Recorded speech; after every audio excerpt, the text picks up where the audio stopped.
So thank you very much for coming. I'm going to talk about this randomized trial. I've spent 7 years, or actually 10 years, nearly 10 years doing this large randomized trial.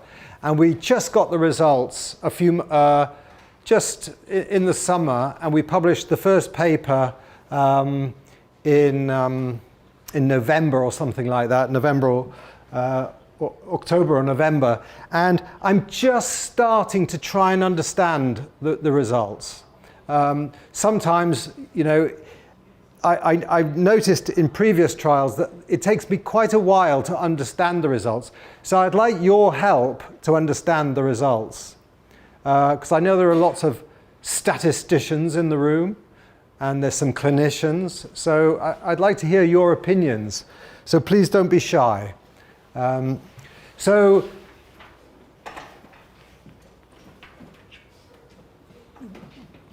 this big randomized trial, the CRASH-3 trial, follows another trial we did of there's this drug. It was invented in Japan, and it's called Tranexiamic acid, and it reduces bleeding. You know it as Tranexiamic. And we did a big trial called CRASH-2, where we used this drug for people who've been stabbed or shot or in car crashes, and we just in car crashes, and we just, whoa, it's gone. Never mind. That slide shows a reduction in mortality. So this drug really worked, and there was a highly statistically significant reduction in mortality. And most of the reduction in mortality was due to a reduction in death from bleeding. So are you familiar with these kind of pictures? Yeah? The treatment effect in a randomized trial is the relative risk. And this is the relative risk scale on the bottom. This is a relative risk of 1. So if the treatment, and you know, there's no treatment effect, the relative risk is 1. If it's less than 1, it's a benefit. So we found a reduction in the risk of bleeding to death with tranexamic acid, and this very strong time to treatment interaction. So if you give the treatment early, it's much more effective, and if you give it late, it might be harmful. So this was the background to the trial. And so when people have been shot or stabbed, tranexamic acid stops people from bleeding to death. But this man has had a head injury. So his head has been hit by a car, and he's bleeding inside his brain. So this is his CT scan, and this is when he arrived in the hospital. This white stuff here is blood, but it gets bigger. 12 hours later, it's gone from this to this. So he's bleeding inside into his brain, and this bleeding inside into the brain can kill. So we wondered, if tranexamic acid can stop, you know, you bleeding to death from shootings and stuff in the body, perhaps it can also stop you from bleeding into the brain.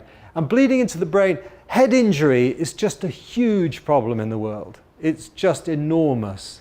There's something like, I don't know, 2 or 3 million deaths every year. So it's an enormous problem, and it's probably about 60 million head injuries, or 60 million, you know, significant head injuries every year. So if we could find a treatment for this, it would be very good. Now, before we did this trial, before we did our trial, there were just 2 small trials. And they were this trial that we did and another trial that they did in Thailand. But they were very small exploratory trials, and you can see they've got very wide confidence intervals. But if you add up the results in a meta-analysis, it's, you know, suggests quite a large treatment effect. And but we didn't really believe it. You know, meta-analyses of small trials with big treatment effects are not very reliable. Often you get big treatment effects and they disappear when you do a bigger trial. So we wanted to do a bigger trial. So this was the evidence before we did the CRASH 3 trial. And then this is the plan for the CRASH 3 trial. So we wanted to do a very big trial with hundreds and thousands of patients around the world.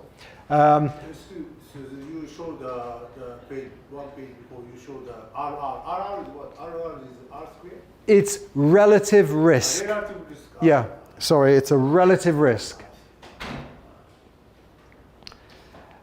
So, but thank you for interrupting me. So please do that. I hope others will follow your example.